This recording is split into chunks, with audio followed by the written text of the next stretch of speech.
mengucapkan selamat datang kepada seluruh peserta, teman-teman, Bapak dan Ibu sekalian yang telah bergabung di kegiatan webinar ini, yaitu yang diselenggarakan oleh SCJ Unhas SC, yaitu tepatnya webinar yang ketiga.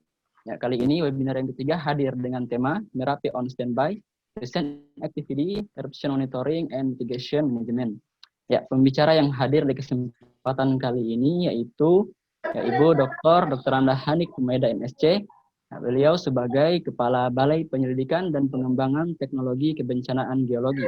Yang saat ini sudah tidak asing bagi kita. Ya. Sebelum kami mulai, perkenalkan terlebih dahulu, saya Ashar Sai yang bertindak sebagai moderator dan akan memandu jalannya acara ini ya, hingga selesai. Ya, maka dari itu untuk lebih mengefisiensikan waktu, ya langsung lanjut di agenda pertama, yaitu pembukaan oleh moderator yang saat ini tengah berlangsung. Ya, kemudian kedua yaitu sambutan oleh Kepala Departemen Geofisika Universitas Hasanuddin, Dr. Engineering Alimuddin Hamzah Assegaf, Engineering. Ya, kami persilahkan kepada beliau sekaligus untuk membuka secara resmi webinar kali ini. Ya, kepada Bapak dengan hormat kami persilahkan. Ya, terima kasih. Assalamualaikum warahmatullahi wabarakatuh. Waalaikumsalam warahmatullahi wabarakatuh.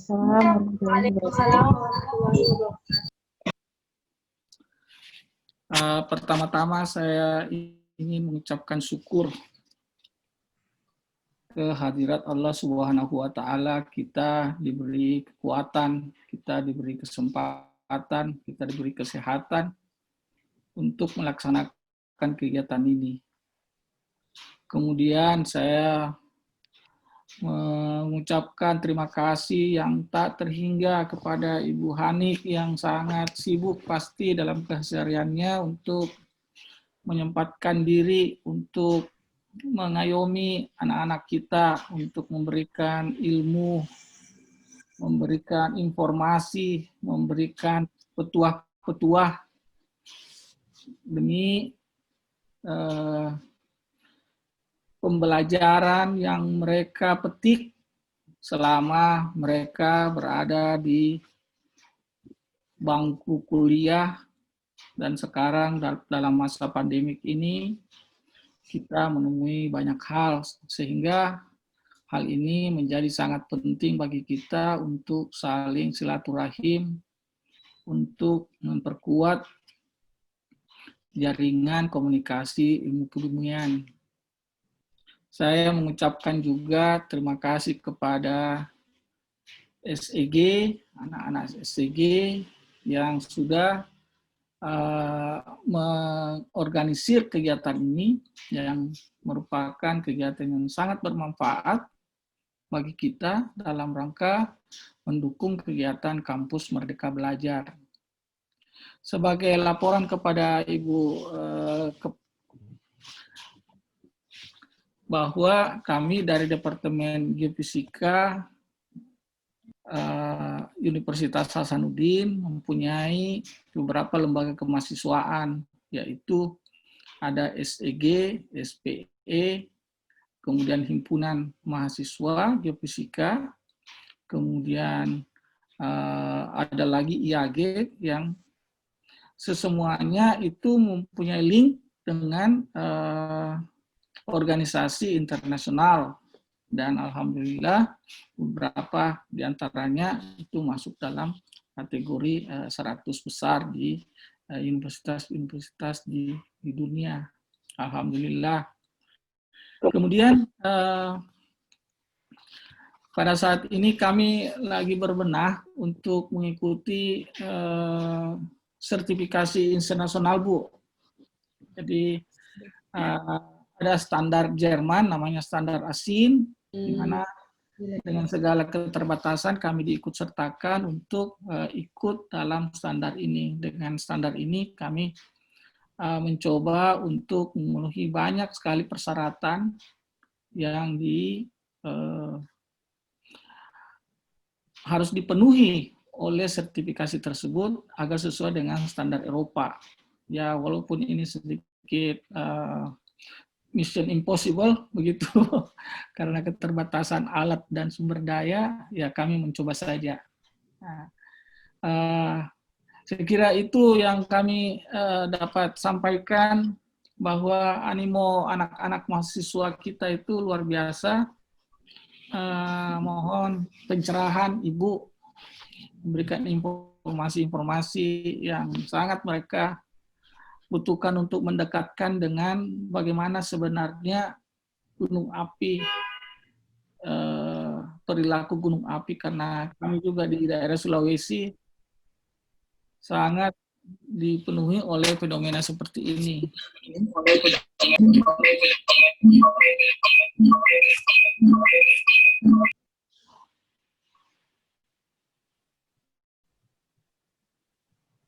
Oke, sudah tidak ada lagi gangguan. Jadi sekali lagi terima kasih banyak Bu atas kesempatan yang diberikan kepada kami untuk menghadirkan Ibu. Ya, insya Allah kami merencanakan sebenarnya setelah pandemi ini kami akan keliling ke Jawa untuk sowan kepada lembaga-lembaga, termasuk lembaga Ibu yang sudah sangat berjasa untuk berkontribusi dalam pengembangan Departemen Geofisika di seluruh Indonesia. Terima kasih. Assalamualaikum warahmatullahi wabarakatuh. Dengan perizinan Allah dan kita semua, kita buka kegiatan ini dengan ucapan Bismillahirrahmanirrahim. Semoga berkah. Terima kasih. Ya, terima kasih Pak yang telah membuka kegiatan ini secara resmi. Ya, berikutnya kita berlanjut ke agenda selanjutnya, ya, yaitu sebelum sesi penyampaian materi oleh Ibu Materi, terlebih dahulu kami membacakan CV dari pemateri kita hari ini.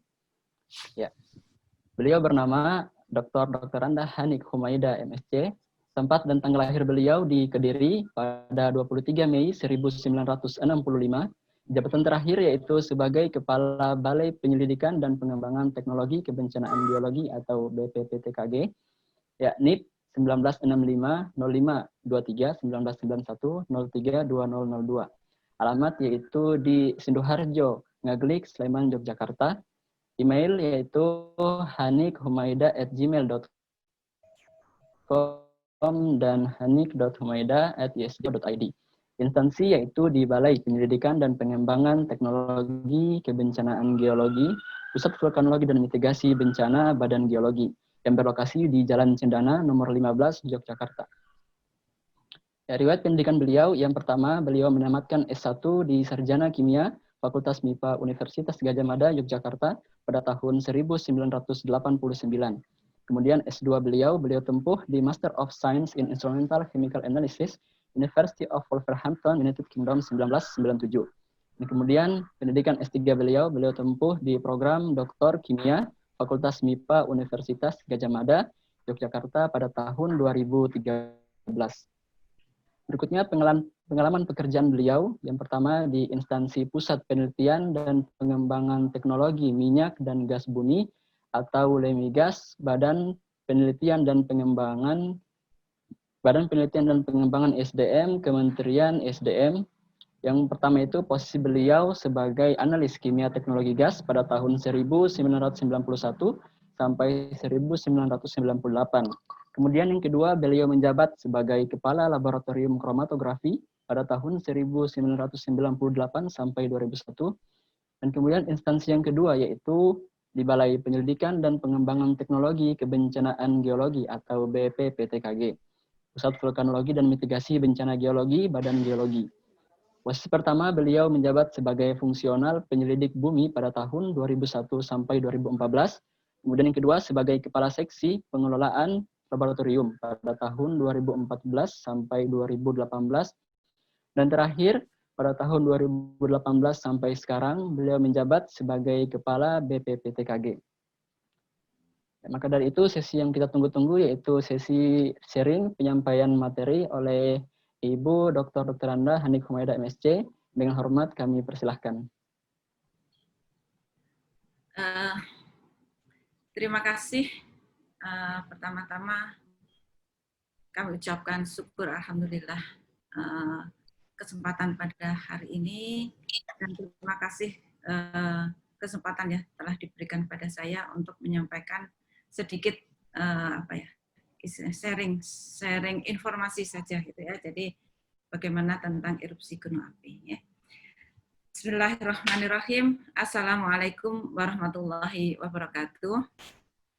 Waalaikumsalam warahmatullahi wabarakatuh.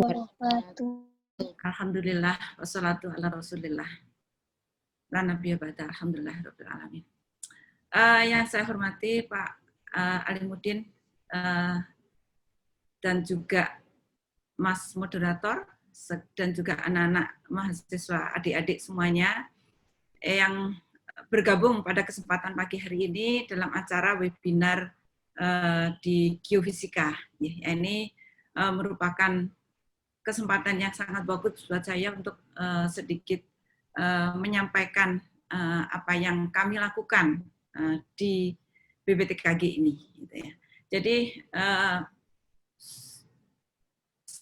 tali silaturahim ini saya kira mudah-mudahan terus berlanjut dan sepertinya sudah banyak mahasiswa dari Unhas yang ada praktek di kami, Pak, ya. Iya Bu, terima kasih banyak. Cuman memang saat ini masih masa pandemi, Pak. Jadi kami belum bisa menerima kembali praktek langsung, tapi untuk kalau TA selama nanti misalnya TA-nya ini bisa dilakukan secara daring, artinya misalnya ada topik-topik yang cukup dengan data-data yang kita bisa komunikasi secara daring masih bisa. Tapi kalau praktek itu biasanya kan harus datang ke kami. Nah ini memang kami belum bisa menerima. Dari kemarin kalau nggak salah minggu kemarin saya sudah menerima juga beberapa pengajuan dari Unhas. Aduh ini saya belum bisa menerima. Kami sendiri karena masih WFH, WFO ini juga masih separuh-separuh, ini pun juga masih separuh pun masih kami atur. Yang di lapangan nanti harus setelah pulang lapangan harus WFA dulu sampai minimal 4 hari 5 hari baru masuk lagi. Ya jadi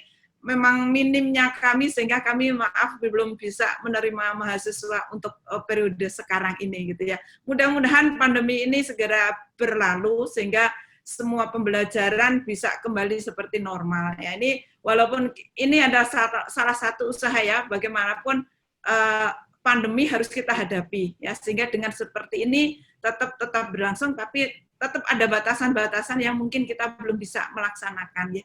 Ya kira-kira mudah-mudahan demikian harapan kita tali silaturahim terus terjalin dan nanti ilmu ini bisa dimanfaatkan oleh kita semua. Ya. Karena kalau saya biasanya memberikan informasi atau sharing di universitas begini, Pak, saya selalu memberikan semangat atau kepada adik-adik ini. Kita itu punya banyak sekali objek. Nah, ini yang belum tertangani. Orang yang terjun di bidang kebencanaan sepertinya belum banyak, Pak. Nah, ini barangkali dengan bagaimana kami melakukan mungkin nanti ada sudut pandang tersendiri sehingga ada ketertarikan demikian ya. Ya sebelumnya kami izin untuk share materi yang akan saya sampaikan ya.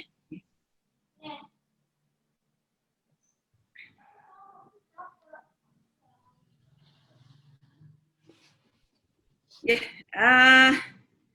terima kasih kesempatan ya. Ini saya akan menyampaikan bagaimana proses erupsi gunung api dan mitigasinya. Jadi nanti akan saya sampaikan pendahuluan, kemudian proses terjadinya gunung api, erupsi dan bahayanya bagaimana, mitigasinya bagaimana, dan kemudian untuk implementasi semua tadi ya. Jadi prosesnya kita mengetahui lebih detail lagi itu di Gunung Merapi khususnya yang sampai saat ini sedang aktifnya gitu ya, dan ini aktifnya lama sekali ya. Ini nanti kita bahas sedikit kenapa demikian gitu ya. Nah ini kalau kita bicara masalah mitigasi bencana, tentunya kita harus tahu dulu nih apa sebenarnya mitigasi bencana itu ya. Jadi kalau bencana geologi ini kan merupakan suatu bencana atau yang disebut juga biasanya bencana alam. Ya. Bencana geologi ini adalah contohnya gempa bumi, gunung api, ya, tanah longsor. Ya. Nah ini kita itu tidak bisa mencegah, tapi kita bisa mengurangi dampaknya. Nah, jadi misalnya gunung api tentu saja kita nggak bisa erupsi gunung api kita cegah. Gempa bumi juga kita tidak bisa mencegah, tapi kita bisanya hanya memitigasi atau mengurangi resikonya. Ya. Sehingga mitigasi ini adalah merupakan suatu upaya untuk mengurangi resiko akibat adanya bencana alam, ya, bencana alam atau bencana geologi. Gitu ya. Nah, untuk itu kita perlu satu manajemen mitigasi yang sistemnya itu terpadu berkelanjutan dengan sasaran yang terukur. Nah, ini banyak hal yang kita lakukan untuk mitigasi, itu ya ada mulai dari penelitian, kemudian monitoring, penyusunan hazardnya atau petanya, peta rawan bencana, kemudian pelatihan, informasi, edukasi, penyebaran informasi. Lah ini adalah salah satu upaya untuk mitigasi. Kemudian situasi bencana di Indonesia itu seperti apa gitu ya. Jadi Indonesia kita tahu bahwa kalau kita lihat seperti ini ya, gempa bumi itu ini adalah distribusi titik kegempaan di Indonesia. Hampir semua area ya di Indonesia kecuali Kalimantan ya, itu adalah ada titik-titik terjadinya gempa bumi. Ya, sehingga di sini memang faktor geologi di Indonesia lah yang menyebabkan kita itu banyak bencana ya, dan ini juga karena tadi ya demografi, sehingga sebenarnya kalau kita bisa mengambil hikmahnya bahwa Indonesia ini adalah merupakan laboratorium bencana ya. Nah ini dari laboratorium ini tentunya harus kita bisa meningkatkan semua kejadian ini ya, intensitas bencana yang semakin meningkat ini dan kompleks tentunya ya harus ditangani dengan berbagai bidang, berbagai disiplin ilmu, terus kemudian harus terencana dan terpadu. Nah ini kemudian semakin kompleksnya, maka pada tahun 2007 itu ada Undang-Undang Penanggulangan Bencana gitu ya. Sedikit kita melihat proses terjadinya gunung api, tentunya ini berkorelasi dengan tektonik lempeng yang ada di dunia ini. Nah, Indonesia ini merupakan negara yang kita ada di 3 lempeng, ya, lempeng Indo-Australia, Eurasia, kemudian lempeng Pasifik. Nah, ini kalau yang di sisi utara ini ada efeknya juga lempeng Filipina gitu ya. Nah, karena ada lempeng ini ya, pergerakan lempeng di antara lempeng satu dengan lempeng yang lain, ini menyebabkan banyaknya gunung api aktif di Indonesia ini. Nah ini bagaimana pergerakan lempeng itu sendiri, gitu ya. Jadi ada lempeng itu bisa saling bertumbukan, bisa saling memisahkan, dan juga bisa saling berpapasan. Nah ini kalau di Indonesia itu kita adalah lempeng yang tumbukan, gitu ya. Jadi kita konvergen, divergen, atau strike-strip.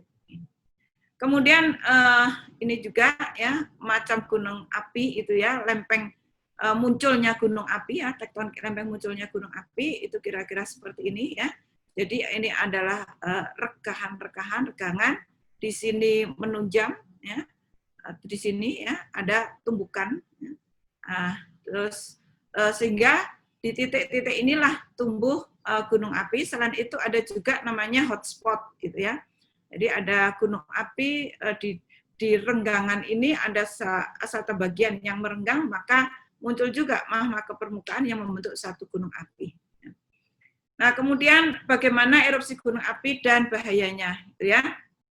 Nah, ini proses gunung api itu adalah erupsi gunung api itu adanya perbedaan tekanan, ketidakseimbangan litostatik di dalam bumi yang disebabkan oleh aktivitas tektonik gitu ya. Nah, sehingga adanya konduksi panas dan dari dalam kantong magma ini ya. Jadi cairan fluida tadi itu ya, itu yang berisi gas, air, ya, terus bergerak, gitu ya, sehingga akibat pergerakan ini menyebabkan ketidakseimbangan tadi. Ya.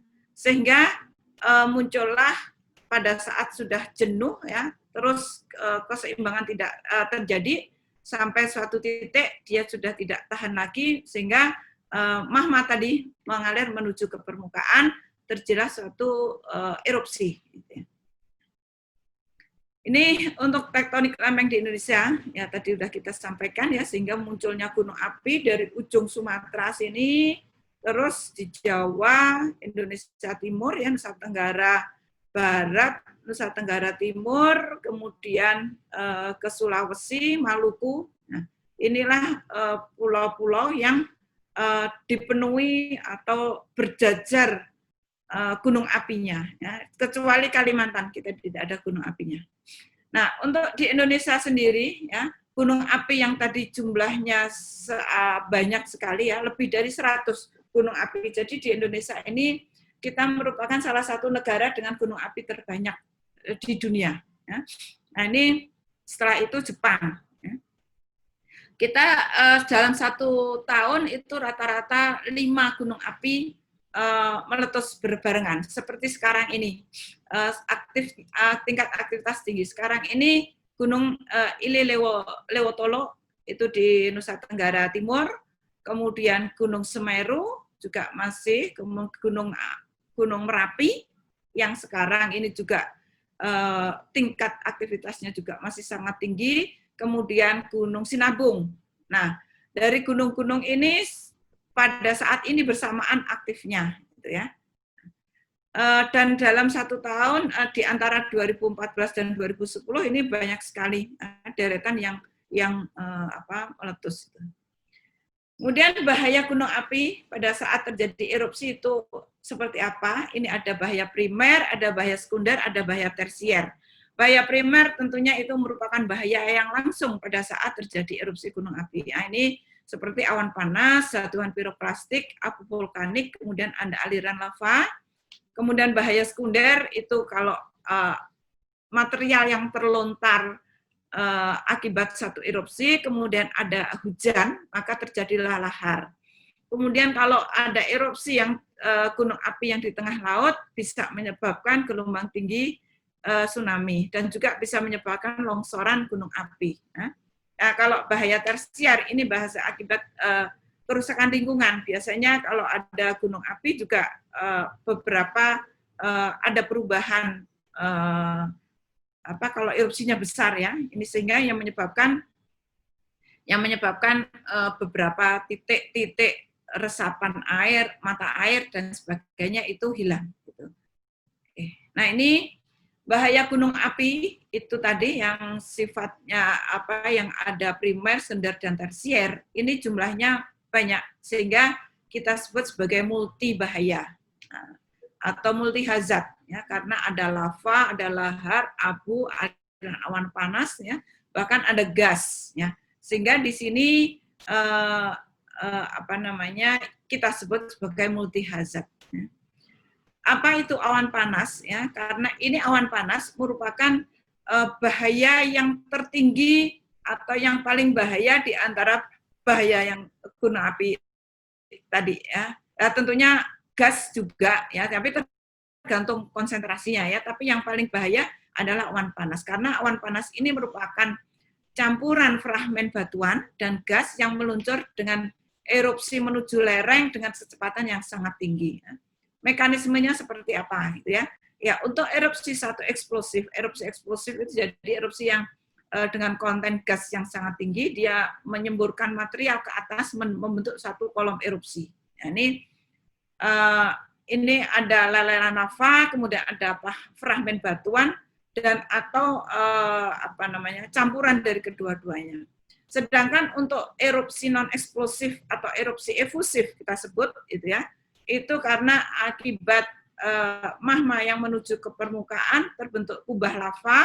Kubah lava itu terus ada desakan dari dalam sehingga ada kolaps. Ya. Nah, ini menuju lereng yang menyebabkan awan panas tadi. Ya. Nah, kira-kira mekanismenya seperti ini, ya. ini ada magma, ya, kemudian ada bagian yang runtuh menuju lereng, gitu. Kemudian akibatnya seperti apa, gitu ya? Nah, ini salah satu di Merapi erupsi tahun 2006, gitu ya. Kalau Merapi rata-rata luncuran awan panasnya sejauh 5-6 km. Namun demikian untuk erupsi yang besar sampai 15 km. Nah, ini menutup semua material yang turun dari puncak ini ya. Ini mengubur area yang dilewatinya ya. Karena ini suhu dan kecepatan tinggi, tentunya ini sangat mematikan ya, membahayakan semua baik jiwa maupun segala sesuatu yang dilawannya, misalnya ternak dan sebagainya, sehingga awan panas ini bisa banyak sekali korban ternak dan sebagainya itu karena tadi tingginya kecepatan dan suhunya yang sangat tinggi itu. Suhunya bisa sampai untuk Merapi itu bisa sampai 700-800 derajat Celcius dengan kecepatan 80 sampai 100 km per jam, tergantung dari gas yang ada di dalam.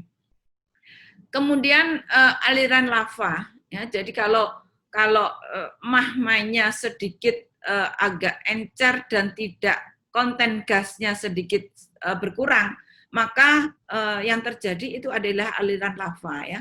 Jadi ini kecepatannya bisa sampai puluhan meter per jam sampai dengan 60 km per jam, dan ini juga sama tentunya karena suhunya juga sangat tinggi. Nah, bahayanya. Kemudian aliran lava ini adalah tergantung dari komposisi magmanya. Kalau komposisi magmanya itu bersifat basah, maka dia mengalir dengan sangat jauh dan suhunya sangat tinggi. Ya. Sedangkan untuk magma yang sedikit agak asam, dia suhunya bisa lebih rendah, namun demikian masih tetap juga ratusan derajat Celcius. Ya. Jadi mobilitas aliran lava ini sangat rendah, ya. Bahkan kalau yang di Hawaii itu bisa sampai puluhan kilometer, ya. Itu karena mengalir aliran yang encer tadi. Ya. Ini Ini salah satu contoh untuk aliran yang lambat, itu ya. Kemudian bahaya yang lain itu adalah piroklastik jatuhan. Jadi pada saat erupsi eksplosif, maka lontaran yang terjadi itu bisa sampai puluhan kilometer ke atas. Ya. Tentunya ini energinya sangat tinggi sekali, ya, sehingga material yang sudah terlontar ini jatuh kembali ke area sekitar gunung apinya. Gitu ya. Kemudian piroklastik jatuhan ini juga ada yang istilahnya lebih ringan, gitu ya. Dalam artian untuk erupsi yang kecil tentunya tetap ada lontaran pijar itu ada. Ya, ini salah satu contoh. Ini Gunung Semeru, ya. Kemudian ini adalah Gunung Karangetang. Ini Merapi. Ya. Jadi semua adalah lontaran-lontaran material ini bisa menyebabkan material yang kena jatuhan tadi itu bisa lubang-lubang karena ini suhunya tinggi dan ada seperti tekanan kan gitu ya, seperti kalau kita ketapel ya, kalau ini bisa membayangkan ya dengan tekanan yang sangat tinggi kemudian mengenai suatu objek, ya ini tentunya akan sangat merusak gitu, dan panas. Kemudian bahaya yang lain itu adalah abu vulkanik. Abu vulkanik ini adalah bagian yang lebih kecil lagi dari material yang terlontarkan pada saat gunung api itu mengalami erupsi. Ya, jadi abu di sini sangat tergantung dari kecepatan dan arah angin. Jarak jangkaunya pun itu juga bisa sampai ratusan kilometer. Contohnya pada saat 2014 kemarin, Gunung Kelut meletus, abunya sangat tebal itu di Jogja. Jadi jaraknya sampai 300 kilometer, bahkan bisa sampai benua yang lain ya. Kalau kita melihat atau membaca sejarah erupsi Rinjani, Krakatau, kemudian Toba ya. Nah, semua ini bisa menyebabkan Eropa itu tidak mengalami musim panas ya, sehingga bisa menyebabkan paceklik. Karena apa? Karena partikel-partikel abunya ini bisa menurunkan suhu ya, suhu di atmosfer itu.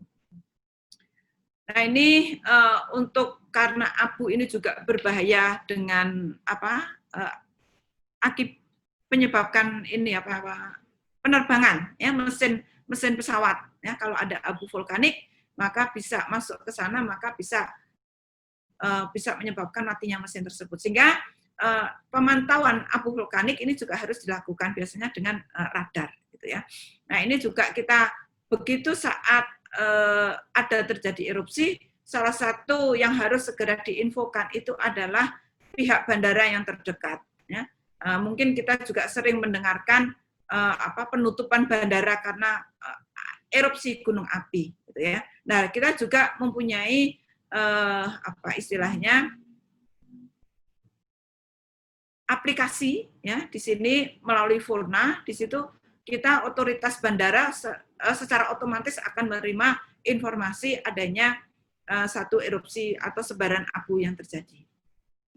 Kemudian lahar. Nah, ini lahar itu kalau tadi material hasil erupsi terbawa oleh air hujan, maka di sini bisa menyebabkan campurnya material dengan air tadi menyebabkan lahar. Nah, yang disebut dengan lahar tentunya ada batasannya. Jadi kadang-kadang orang kan melihat air yang banyak lahar, itu tidak ya. Karena kita harus yang disebut lahar yang sampai merusak itu karena materialnya itu bisa sampai 90%. Jadi densitas dari material dan air itu adalah lebih banyak materialnya dibanding dengan airnya. Nah, inilah yang merusak itu tadi ya. Laju alirnya pun juga sangat cepat ya, mulai dari lebih dari 10.000 meter kubik per detik ya, dengan kecepatan 10 meter per detik itu untuk volume dan kecepatannya.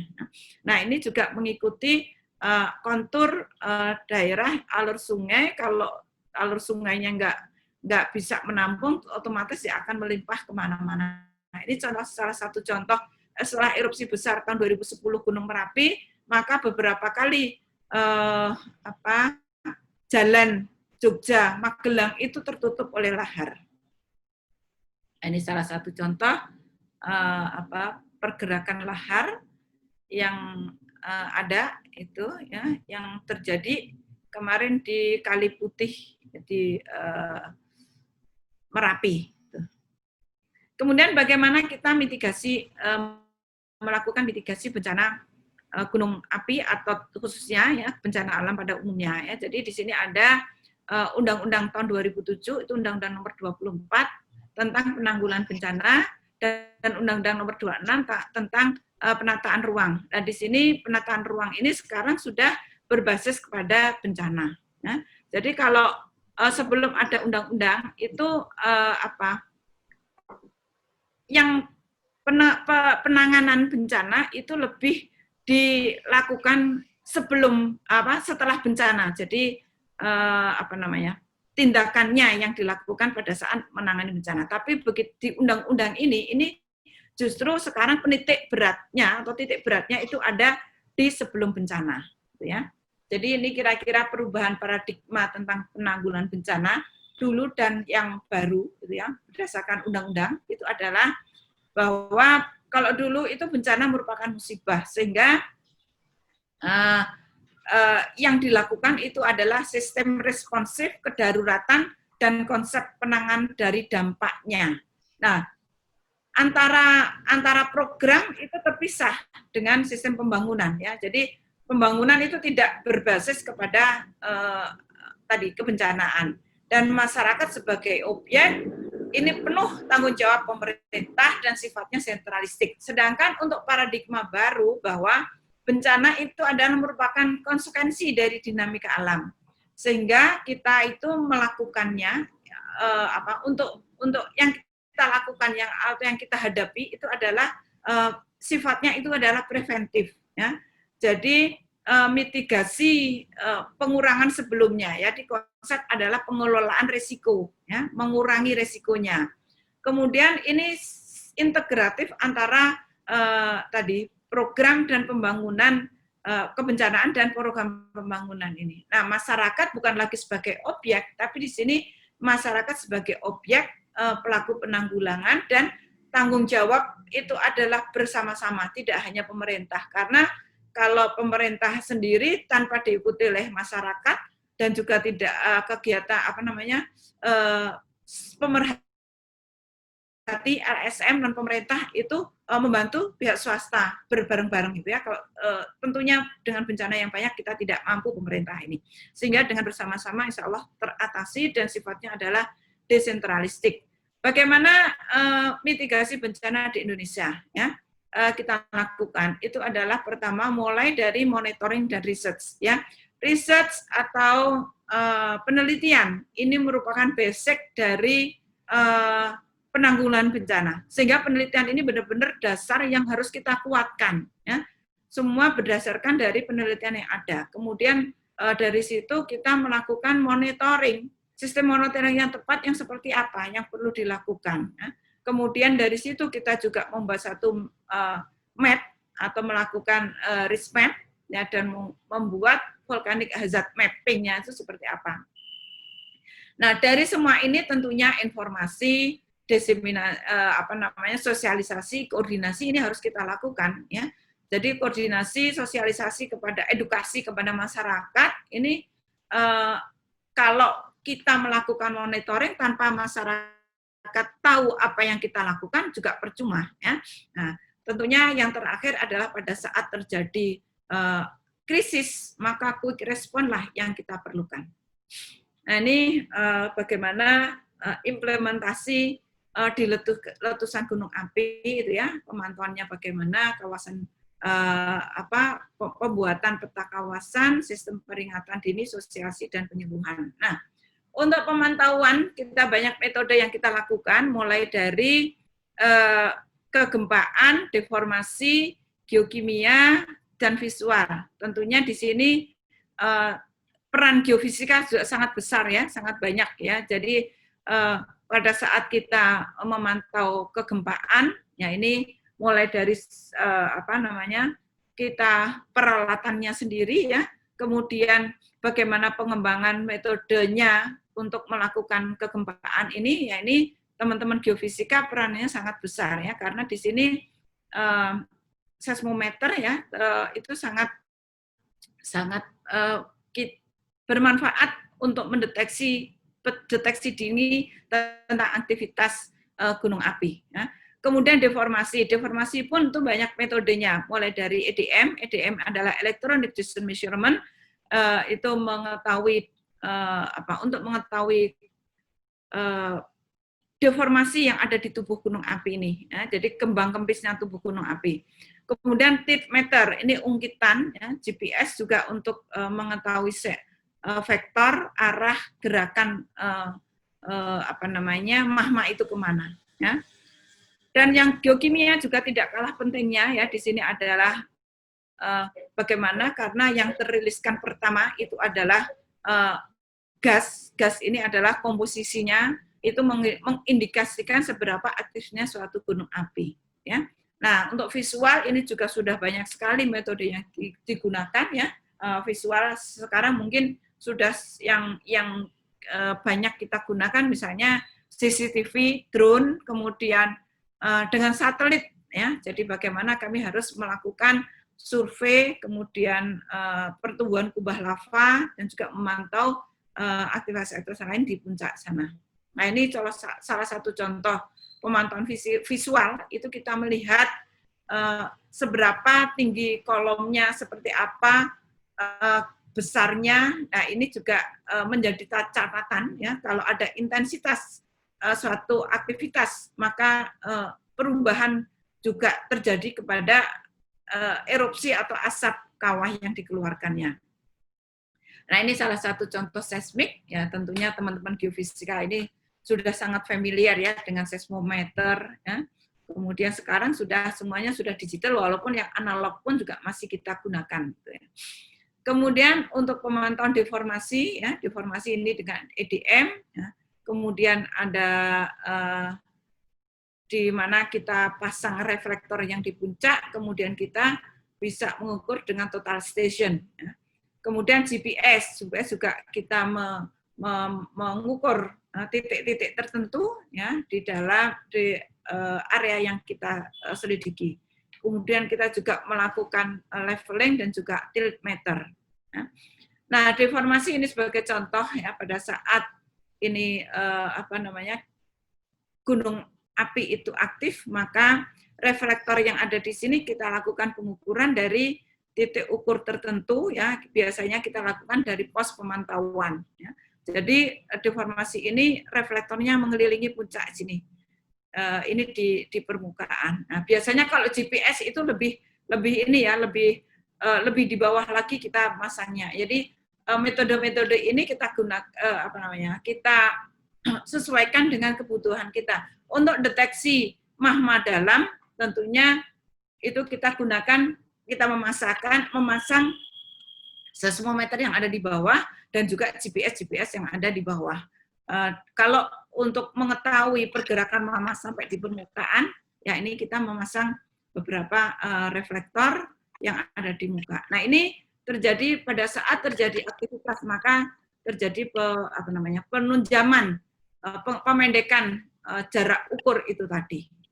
Ini bisa dilihat karakternya masing-masing erupsi mempunyai kecepatan tertentu.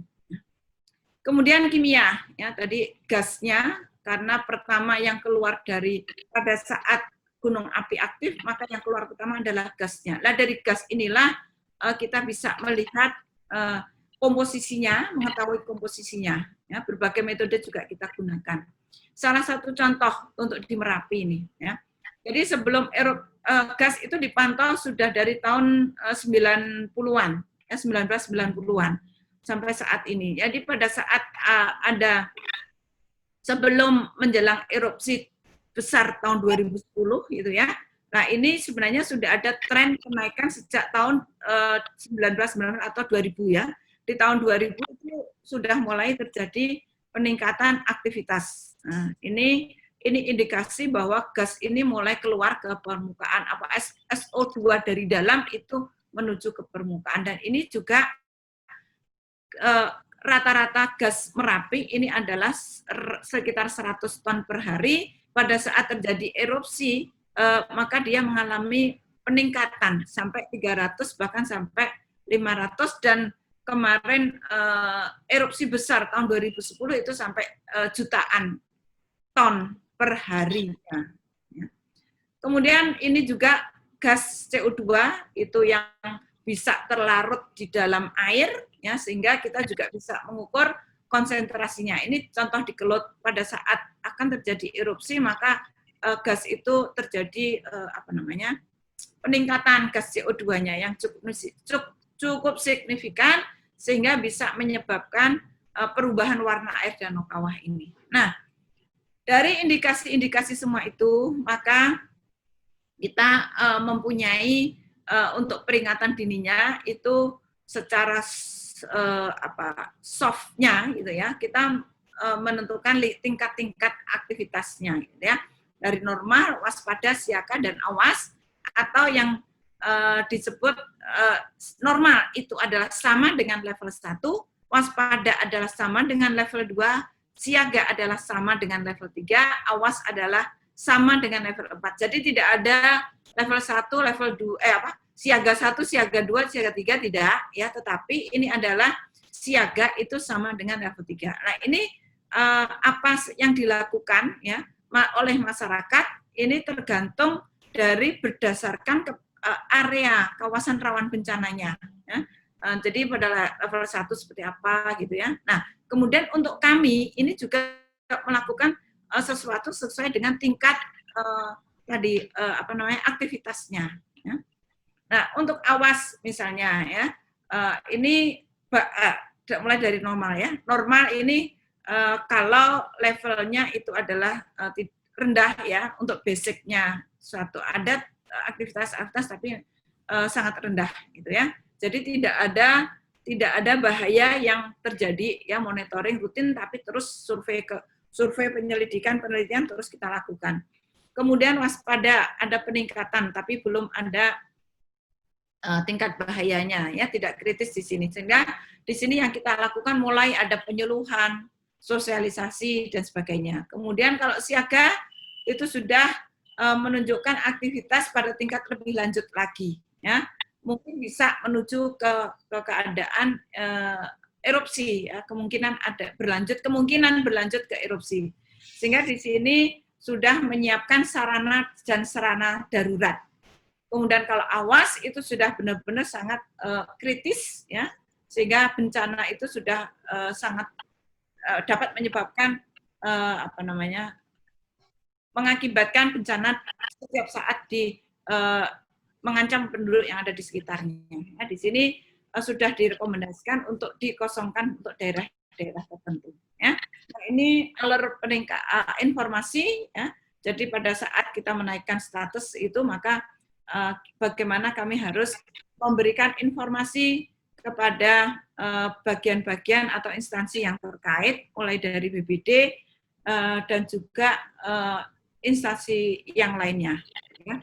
Nah, kemudian diseminasi informasi, kenapa atau bagaimana kita melakukan diseminasi informasi ini? Ini berbagai metode kita lakukan, mulai melalui dari radio, broadcast, kemudian publikasi, kemudian yang sekarang tentunya yang sangat sudah orang tidak lepas lagi, itulah dengan media sosial, gitu ya, Facebook, Twitter, Instagram, website, ya.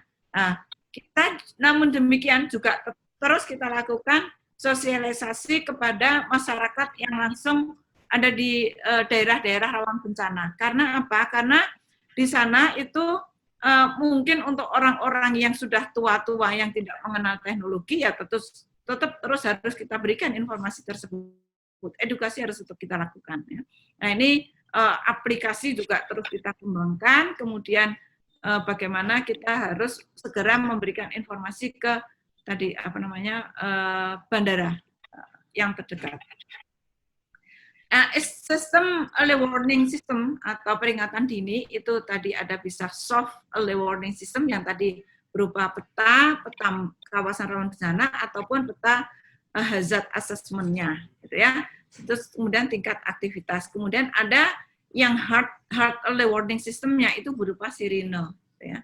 Nah ini adalah peta kawasan rawan bencana untuk di Merapi. Nah ini di gunung api di Indonesia itu punya kita semua seperti ini ya. Gunung api di Indonesia ada 120 gunung api yang kita bagi menjadi tipe A, tipe B, tipe C. Nah, ini tergantung dari tingkat sejarah erupsinya. Nah peta kawasan rawan bencana ini untuk kawasan rawan bencana 3 itu yang paling potensi bahayanya paling besar. Kemudian peta kawasan bahaya 2, peta kawasan rawan bencana 1, ini adalah karena terdampak oleh lahar. Peta kawasan rawan bencana ini kita susun berdasarkan sejarah erupsi 100 tahun terakhir. Ini salah satu contoh atau salah satu peta risiko yang kita buat. Jadi ini adalah tergantung dengan dampaknya juga ya. Terus kemudian sirine ini kita pasang di sekitar Gunung Merapi di area-area yang area KRB 3, kawasan rawan bencana 3. Bagaimana dari semua tadi ya, mulai dari proses erupsi, mitigasinya bagaimana, kita mencoba untuk melihat ke Merapi pada saat ini ya. Jadi kalau kita bicara masalah Merapi, tentunya kita juga bicara masalah sejarahnya, karakternya itu Merapi itu seperti apa ya. Jadi Merapi ini gunung api yang sangat aktif dengan erupsinya antara terjadinya erupsi itu bisa menerus setiap tahun atau juga bisa paling lama itu 7 tahun ya. Nah, dari sini 3 erupsi terakhir juga sangat berbeda ya. Nah, ini erupsi yang terakhir tahun 2010 ini erupsi yang sangat besar dengan explosivitas indeksnya tertinggi yaitu 4. Nah, kalau VEI skala erupsi gunung api sih 1 sampai 8 ya. Untuk tertingginya Merapi itu adalah 4 gitu ya. Dengan jarak yang lebih dari 100 tahun yang lalu terjadi erupsi besar ini. Kemudian tipe erupsinya seperti apa, gitu ya? Tipe erupsi Gunung Merapi ini ada 5 tipe, ya. Jadi banyak sekali tipe erupsi Gunung Merapi, ya. Jadi ini merupakan suatu gunung api dengan berbagai karakter erupsi, mulai dari vulkanian, subklinian, tipe erupsi itu sendiri, ya. Kemudian ada pelatik, ada Merapi tapi plus eksplosif. Kemudian bagaimana kami mengelola manajemen di Gunung Merapi ini? Mulai dari prabahaya, menjelang, dan saat bahaya. Untuk prabahaya kegiatan yang kita lakukan ya mulai dari pembuatan peta KRB, itu kemudian rekomendasi teknik, peta resiko, kemudian ada sosialisasi pelatihan untuk kegiatannya, kemudian outputnya adalah untuk peta tentunya untuk pengendalian kerentanan, dan untuk sosialisasi edukasi dan sebagainya itu adalah untuk peningkatan kapasitas masyarakat yang outcome-nya tentunya adalah kerentanan yang rendah dan masyarakat yang tangguh akan bencana, sehingga di sini tujuannya adalah untuk meminimalisir resiko ya. Demikian juga pada saat menjelang, mulai kita lakukan kegiatan mulai dari penentuan status aktivitas, kemudian rekomendasi, peta operasional, skenario bahaya kita buat, kemudian ada peringatan dini, sehingga masyarakat siap dan mampu merespon peringatan dengan cepat dan tepat. Untuk semua ini tentunya impact-nya adalah masyarakat selamat dari bencana. Nah, ini output peringatan dini kita seperti apa ya. Jadi proses bisnisnya bagaimana ya, mulai dari tadi untuk data dan informasi ini adalah berdasarkan inputnya itu dari stasiun pemantauan, ada 5 pos pemantau pengamatan, kemudian ada hasil survei, kemudian ada data satelit, masuk menjadi satu data informasi, kemudian ditunjang dengan literatur dari ekspor, kemudian data historis ya, dan juga di sini ada tingkatan rekomendasi, peta bahaya dan sebagainya, dan juga ada modeling ya, ada modeling kita lakukan dari data-data ini semua, maka outputnya adalah tadi tingkat aktivitas, rekomendasi, peta bahaya dan skenario bahaya. Nah, kemudian ini pengendalian kerentanan peta kawasan rawan bencana. Jadi peta KRB ini adalah tadi kita buat, kita perbaharui berdasarkan dari sejarah erupsinya ya. Untuk Merapi terakhir adalah tahun 2012. Nah, di sini tentunya untuk pengendalian kerentanan. Kerentanannya apa saja ya? Kerentanannya ini baik fisik, sosial, ekonomi maupun lingkungan. Jadi berdasarkan peta inilah kita bisa mengendalikan kerentanan tadi. Kemudian kita mencoba untuk meningkatkan kapasitas masyarakat. Ya, bagaimana kita melakukan itu? Kita ada satu program namanya wajib latih penanggulangan bencana. Ya, jadi sini kita bersama-sama dengan masyarakat, relawan, komunitas, ya itu yang harus kita layani semua. Ya, bagaimana kita memberikan informasi tersebut, memberi pemahaman kepada mereka tentang sumber ancamannya. Kemudian peta KRB-nya bagaimana, terus kemudian peringatan dininya seperti apa. Nah, Dari sini pemahaman ini maka kelas 1 knowledge atau pengetahuan yang nantinya pengetahuan ini akan menjadi satu kesadaran dari masyarakat, awareness, ya, yang tentunya diharapkan ada perilaku atau behavior tindak lanjut. Ya. Dari semua ini sehingga tujuannya adalah untuk keselamatan masyarakat dari bencana. Kemudian untuk pemantauannya kita tadi ya seperti tadi di atas kita mempunyai seismic system, geokimia, deformasi, dan ini semua tersebar di seluruh Gunung Merapi yang terdiri dari 147 sistem dan 74 lokasi. Ini cukup lengkap. Ini salah satu contoh stasiun kita. Ini adalah stasiun yang ada di Pasar Bar, ini di Puncak, dan ini yang jauh. Jadi mulai stasiun yang sangat kompleks dan stasiun yang sangat sederhana. Ya ini stasiun yang kita. Bagaimana aktivitas Merapi saat ini? Ya, aktivitas Merapi saat ini adalah kalau kita samakan, kalau kita belajar mempelajari suatu aktivitas adalah berdasarkan kronologi juga. Ya, kemiripan tahun erupsi tahun 2010 itu sama dengan tahun 1872. Ya, 1872 terjadi erupsi besar, membentuk kawah yang besar dan dalam. Demikian juga erupsi tahun 2010. Kemudian erupsi eksplosif terjadi 6 tahun setelahnya. Di sini 2 tahun setelahnya terjadi erupsi eksplosif. Kemudian ada ekstrusi magma. Di sini juga terjadi ekstrusi magma di tahun 2018. Kemudian setelah itu ada erupsi eksplosif, dan kemarin di tahun 2009 sampai 2020 itu terus ada erupsi eksplosif. Kemudian tahun 1888 kemudian ada ekstrusi magma, ya. Kemudian sekarang kita tunggu saat ini apakah akan ada ekstrusi magma. Nah, ini sampai sekarang kita belum melihat dan masih menunggu. Nah, dari semua tadi kita bisa mempelajari kronologinya, ya.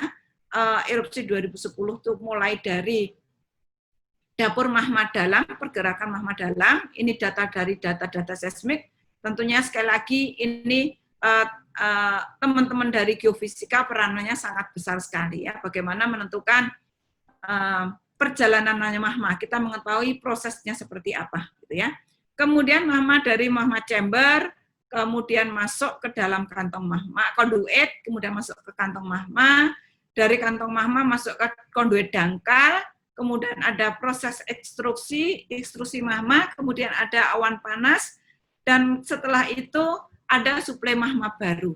Nah, di sini erupsi tahun 2019 itu sifatnya eksplosif, itu terjadi 4 kali, kemudian di 2010 itu terjadi 11 kali, dan ini puncak yang dibentuk di tahun 2018 karena erupsinya berulang-ulang, ya, sehingga kubah yang ada di puncak itu dibongkar, dilontarkan, dan bentuknya yang tadinya sempurna, yang terakhir itu sudah sebagian material terlontarkan.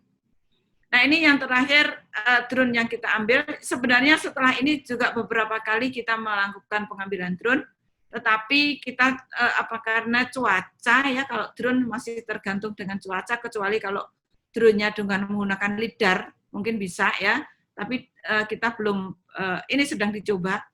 Terakhir beberapa kali tidak dapat karena ketutup asap dan kabut, ya, sehingga kita terakhir data yang kita peroleh itu di tanggal 16 November. Ya, di sini belum muncul kubah lava, tapi walaupun kemarin itu turun beberapa kali tidak bisa keambil, tapi kami masih bisa melihat dari metode yang lain, ya, dengan satelit itu memang belum muncul juga.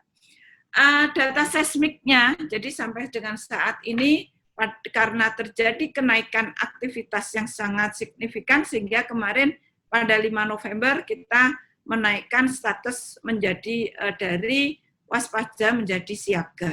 Ya. Ini energi juga terus berlangsung, ya, menambah terus.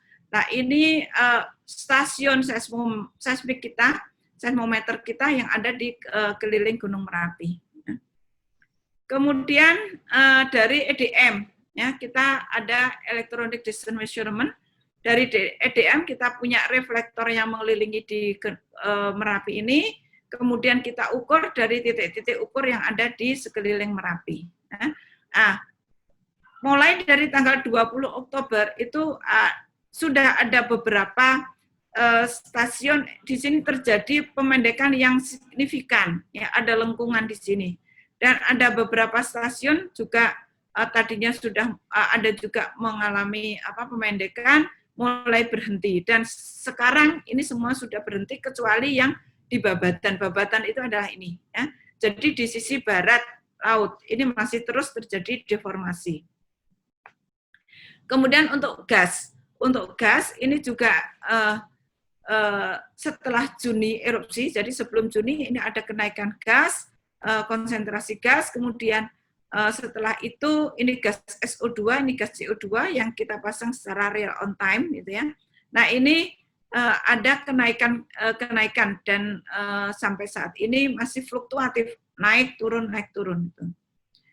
Nah, kenapa kita menaikkan status menjadi siaga gitu ya? Kemarin tadi kita lihat di sini terjadi kenaikan yang signifikan, terus di sini kita bandingkan 3 erupsi yang terakhir. 3 erupsi yang terakhir ini adalah ada untuk 2006 gitu ya. Ini kita naikkan itu sebelum kubah lava muncul. Nah, terus kemudian ada kenaikan aktivitas, muncul kubah lava, muncul awan panas. Demikian juga untuk yang di 2010, kalau 2010 ini masih ada turun naik, kalau di 2010 langsung menuju erupsi dan jumlahnya adalah kira-kira seperti ini ya. Jadi berapa MP-nya, kemudian VB-nya dan sebagainya, jumlahnya sangat berbeda antara erupsi 2006, 2010 dan saat ini. Kemudian bahayanya atau erupsi sekarang seperti apa? Kita menyusun berdasarkan skenario ya. Kita menyusun skenario berdasarkan data historisnya, kemudian data pemantauannya, juga kondisi morfologi dan modelan ya. Jadi berdasarkan data-data yang ada, historinya seperti apa. Lah ini tadi seperti misalnya tahun 2000 kan kemiripannya dengan 1872. Sehingga pola-pola yang ada itu adalah mengikuti erupsi 1872. Dari data-data yang ada, kemudian kita membuat satu modeling, ya, sehingga bahayanya kemana. Itu nanti yang kita buat satu. Nah, sebenarnya skenario ini, itu kita buat, itu terus berkembang berdasarkan perubahan data atau perubahan aktivitas yang ada. Gitu ya. Jadi, pertama, jadi jauh sebelum erupsi 2018 itu sebenarnya kita sudah membuat satu skenario yang pasca erupsi 2010. Kemudian terus kita perbaiki lagi karena ada perkembangan adanya freatik, maka kita membuat skenario baru, itu adalah kita perbaiki di 11 Juli, dan kemudian setelah itu ada kubah lava muncul, dan September muncul lagi, sehingga skenario-nya kita buat lagi seperti apa. Nah, skenario yang sekarang ini adalah kalau kubah lava tadi karena puncak Merapi sudah membentuk kawah yang sangat luas, maka kubah lava itu kalau maksimumnya adalah 10 juta meter kubik. Dari 10 juta meter kubik ini kalau terlontarkan gitu ya, tentunya ke arah mana awan panas itu akan terjadi ya. Jadi jenis bahayanya itu nantinya adalah awan panas, kemudian lontaran material, hujan abu, kemudian lahar. Nah, ini penanggulangan bencana seperti apa ya? Awan panas tentunya ya penanggulangannya atau mitigasinya harus ada evakuasi ya untuk daerah-daerah yang terancam. Kemudian untuk lontarannya di area radius 3 km, hujan abunya itu bagaimana kita harus menghadapi abu, ya misalnya masyarakat dengan menggunakan masker selalu gitu ya. Terus kemudian lahar juga seperti ke mana alur sungai itu yang harus kita waspadai. Nah, ini dari modeling yang ada, kita mencoba untuk membuat satu skenario tadi gitu ya. Jadi ini arah bahaya yang kemungkinan terjadi. Kemudian pada 5 November itu kita naikkan, itu merupakan antara skenario perakiraan antara karena ubah lava sampai sekarang belum muncul ya. Di sini kita berdasarkan potensi volume yang ada kita hitung kalau terjadi erupsi eksplosif ya. Nah, ini seperti apa? Nah, ini sehingga daerah-daerah yang terancam ya lontaran material tadi, maka kita tentukan daerahnya mana saja sampai ke dusun. Nah, ini kesiapsiagaannya seperti apa? Kita terus melakukan jaringan pemantauan, penyelidikan terus kita lakukan, sosialisasi kepada masyarakat, dan asesmen bahaya tentunya kita lakukan. Nah, ini kesimpulannya bahwa sampai saat ini daerah rawan bencana itu tidak bisa dihindari, tapi harus tetap dihadapi ya. Upaya pengurangan risiko itu bekerja sama-sama dengan LSM, pemerintah maupun non-pemerintah dan masyarakat. Ya. Bencana itu adalah ancaman sekaligus tantangan dan kesempatan. Ya. Aktivitas Gunung Merapi saat ini masuk ke fase 7. Ya. Namun demikian tentunya kita masih intrusi magma masih terus terjadi ya. Jadi kita lihat nanti seperti apa erupsinya, mudah-mudahan bahaya yang ditimbulkan ya berdasarkan data-data yang ada itu masih mengikuti erupsi 2006. Namun demikian kalau melihat dari intensitasnya itu adalah akan lebih tinggi, tapi sistem itu evosif dan tidak menutup kemungkinan masih adanya erupsi eksplosif ya. Terus tentunya perkembangan ini terus kita lihat dan skenario terus kita susun berdasarkan perkembangan data-data terbaru, sehingga peningkatan bahaya nanti kita lihat tingkat siaga, ancaman bahayanya berupa awan panas, dan kita tingkatkan kewaspadaannya. Demikian saya kira dari saya, terima kasih. Mudah-mudahan apa yang saya sampaikan bisa memberikan wacana untuk adik-adik semua bagaimana kita menghadapi bencana ini sehingga nanti ada ketertarikan untuk ikut menangani bencana yang di Indonesia yang tentunya banyak sekali ini. Terima kasih. Assalamualaikum warahmatullahi wabarakatuh. Waalaikumsalam. Waalaikumsalam warahmatullahi wabarakatuh. Ya, demikianlah yang telah disampaikan oleh Ibu pemateri. Ya, karena tadi ya begitu banyak waktu yang diberikan sehingga tadi telah disampaikan mengenai tentang gunung api ya. Saya yakin banyak sekali pertanyaan dari para peserta sekalian. Ya, untuk peserta yang ingin bertanya secara langsung ya dapat dengan mengaktifkan fitur raise hand.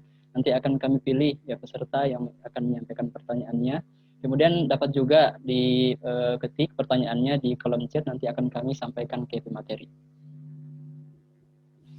Di sini telah ada pertanyaan yang masuk. Yang pertama itu tadi saat sedang berlangsungnya materi itu, yang pertama pertanyaan dari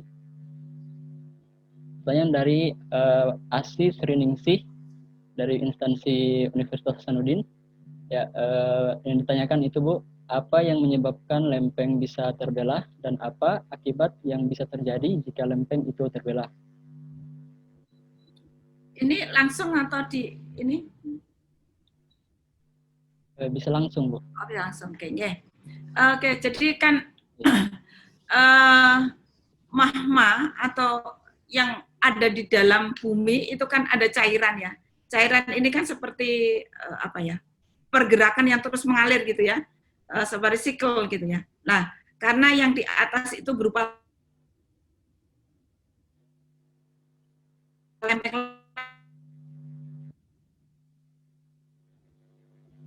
sehingga akan ikutan alih bumi ini. Nah, inilah yang menyebabkan pergerakan lempeng ada di atasnya ini. Nah, ini teori lempengnya. Akibatnya apa? Akibatnya ya kalau pada saat lempeng bergerak, tentunya tadi ada kan kalau ada pergerakan, ada regangan, kemudian ada tumbukan itu ya.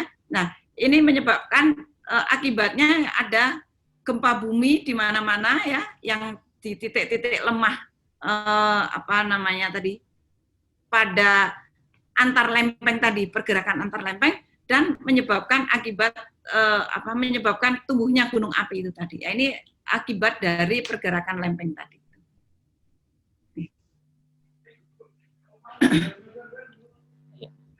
Itu tadi jawaban dari Ibu pemateri. Kami kembalikan kepada penanya. Apakah ada tanggapan?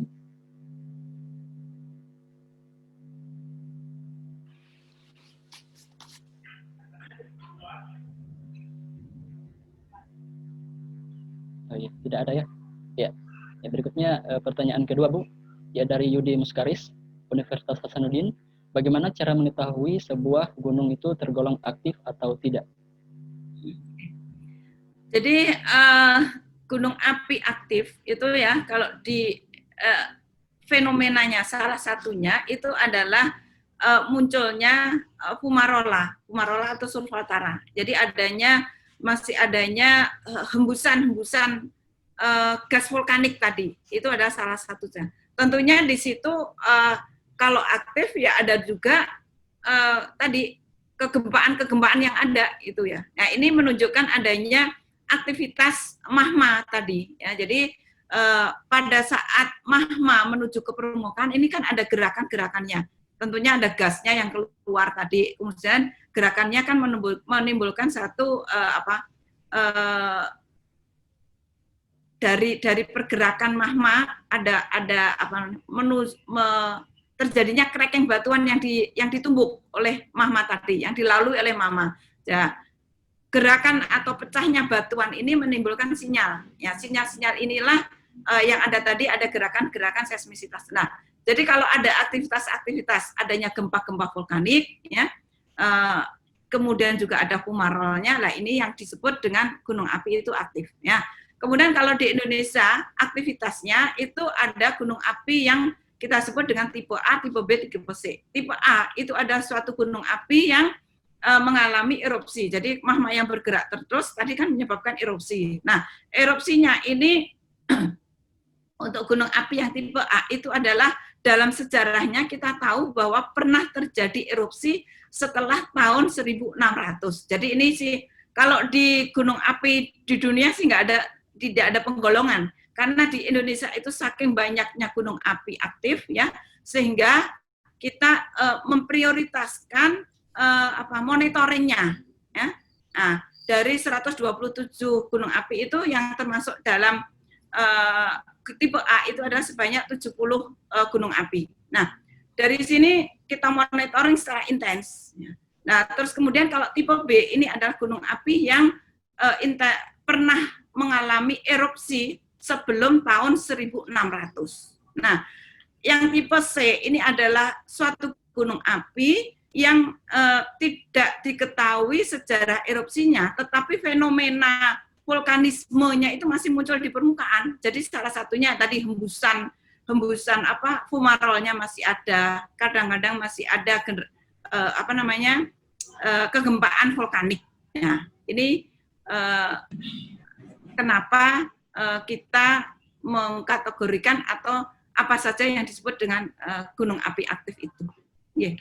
Mudah-mudahan menjawab. Baik, Bu. Ya, ini Bu ada yang ingin menyampaikan pertanyaannya secara langsung. Ya, Kak Ade Pratiwi, ya dipersilahkan, Kak. Ya, silakan. Baik, terima kasih moderator. Saya Ade Pratiwi, Bu, salah satu member dari SIG Unhas SC juga. Saya mau 2 pertanyaan, enggak apa-apa, Bu? Silakan, enggak apa-apa. Iya. Kan tadi di dalam materinya Ibu, itu bahaya gunung api kan terbagi menjadi 3. Ada bahaya primer, bahaya sekunder, dengan bahaya tersier.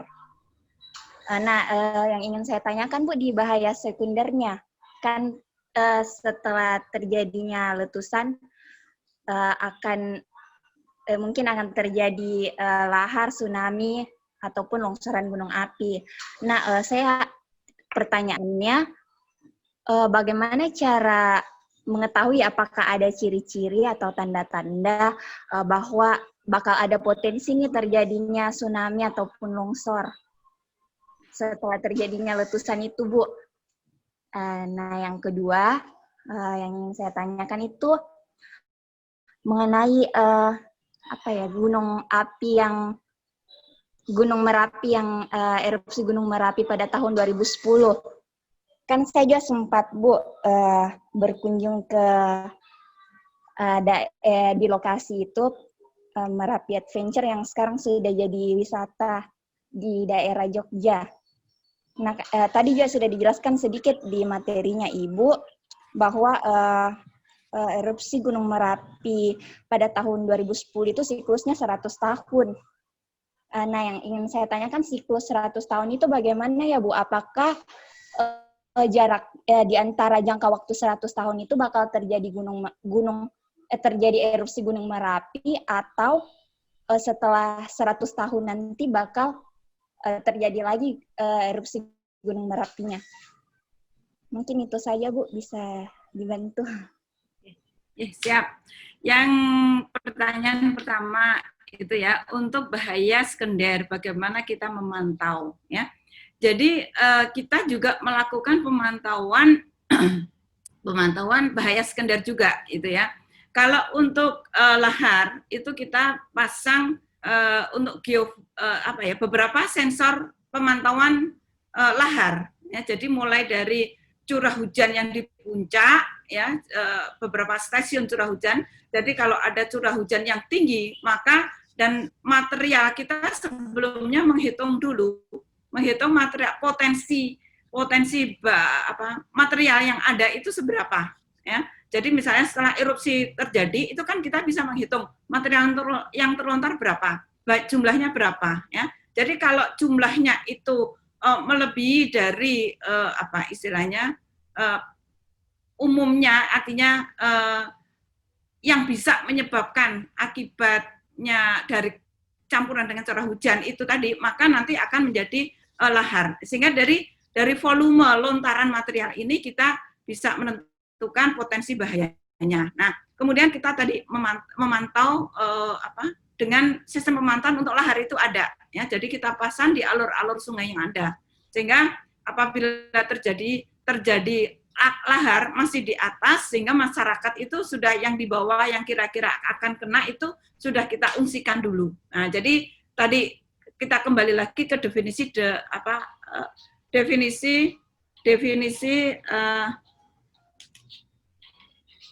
sebentar ya. Ya, Bu. Halo.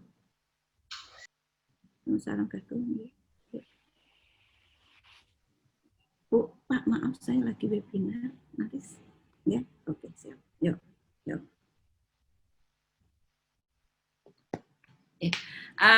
Jadi dari tadi untuk lahar ya, pemantauan lahar kita lakukan juga. Terus kemudian untuk tsunami ini kita bekerja sama dengan BMKG ya. Jadi karena pemantauan tsunami ini ada di BMKG ya. Jadi kami Badan Geologi untuk memantau aktivitas gunung apinya, kemudian tsunami itu yang memantau adalah BMKG. Dari kerjasama ini adalah kita kita lakukan pemantauan juga terhadap tsunami.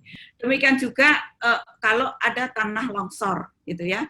Ada tanah longsor, tentunya ini juga bagian kalau misalnya sebelumnya kita sudah melihat lagi potensi-potensinya. Apakah kalau ada suatu gunung api, kemungkinan ciri-ciri dari longsoran yang ada, apakah itu terjadi, maka kita sudah memitigasi, nanti kita menghitung potensinya seberapa, volume yang longsor berapa, sehingga nanti kita lakukan daerah tadi asesmen, membuat satu asesmen bahaya, sehingga daerah-daerah yang berpotensi akan longsoran, maka kita lakukan mitigasi terlebih dahulu. Itu untuk bahaya tersiernya.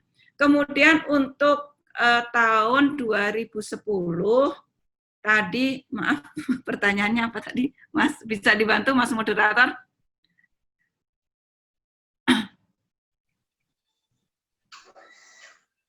Mungkin saya ulangi saja, Bu. Ya. Ya kan, erupsi Gunung Merapi yang terjadi pada tahun 2010 itu kan saya baca juga di kronologinya itu Bu, katanya siklusnya 100 tahun. Tadi juga Ibu sempat singgung. Oke, siap. Ya. Oke, jadi gini, untuk erupsi Gunung Merapi itu kan biasa terjadi, kejadiannya itu adalah dari 1 tahun sampai 7 tahun, gitu ya. Itu sudah rutinnya kejadian erupsi di Gunung Merapi. Ya. Namun demikian, erupsi tadi kan tipenya atau karakternya macam-macam nih. Ada yang erupsi kecil-kecil, ada erupsi yang besar.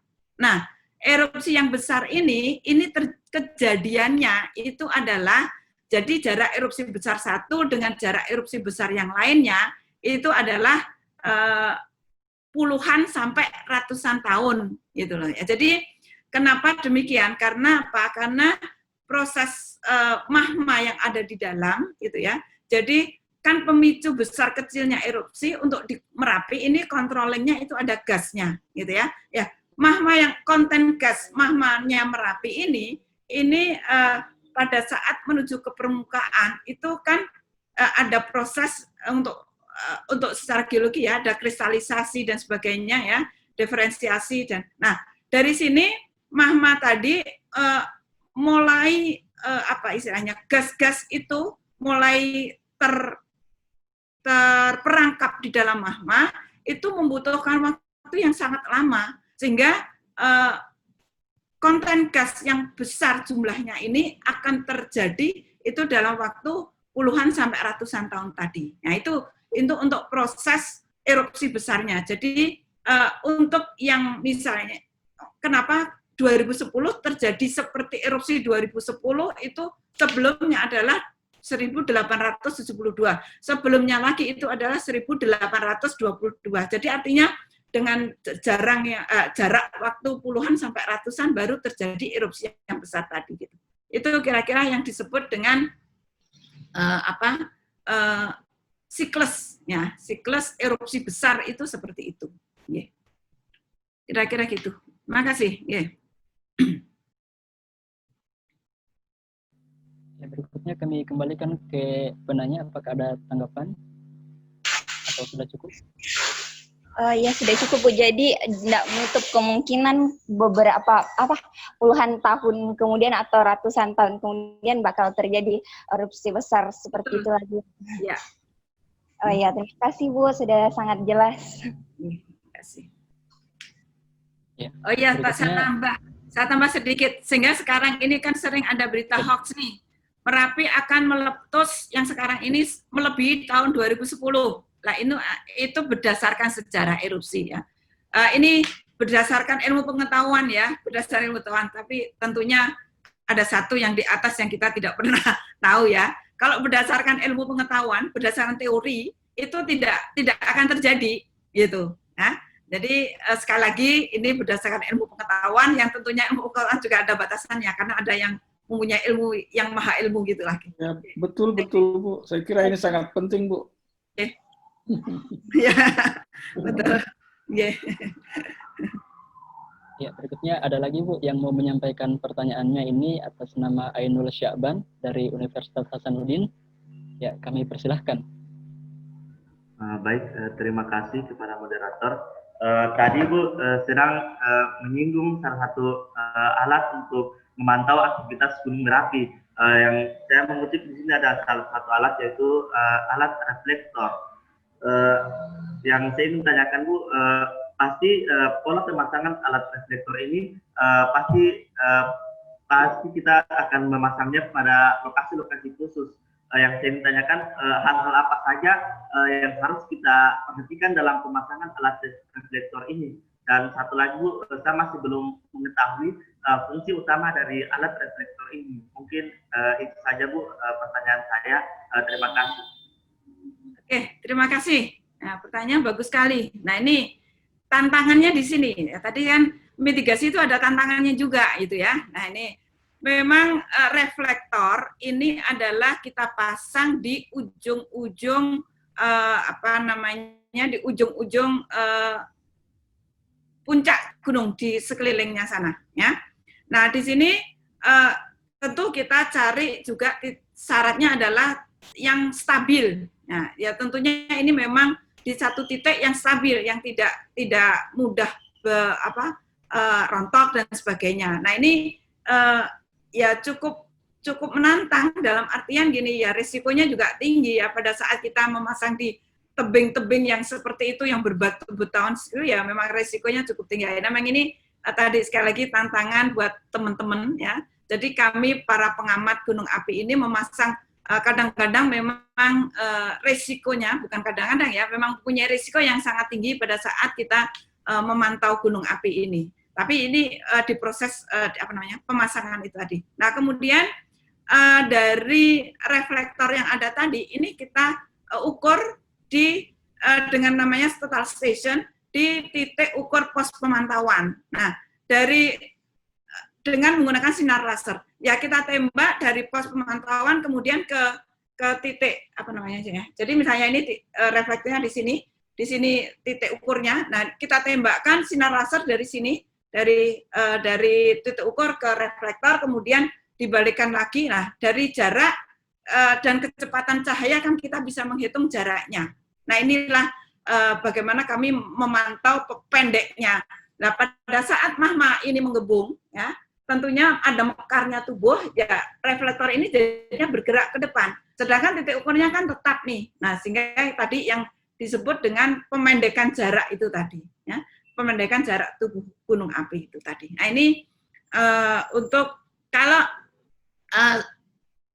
syarat apa untuk alat-alat apa yang membutuhkan ini khusus ya banyak memang ya, itu reflektor.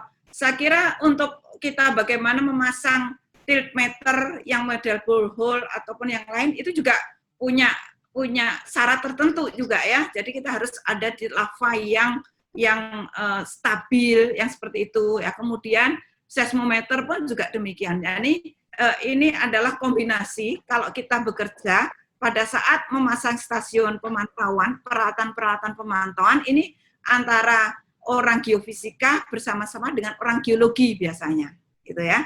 Nah, ini kerjasama yang bagus. Jadi kita tidak pernah bisa bekerja sendiri, pasti bekerja sama dengan satu tim. Nah, demikian juga nanti sistemnya itu kita bekerja sama dengan teman-teman orang instrumentasi. Bagaimana sistem data ini tertransform dari lapangan ke kantor atau dari pos pemantauan. Nah, ini butuh repeater atau tidak dan sebagainya. Nah, ini butuh teman-teman orang instrumentasi. Ya, jadi dari kami ini lengkap timnya ya. Ada geofisika, ada geokimia, ada geologi, ada instrumentasi. Bahkan untuk modelingnya kita biasanya kerjasama dengan teman-teman matematika. Gitu. Nah, ini kompleksnya ilmu kebumian. Gitu. Ya, saya kira demikian.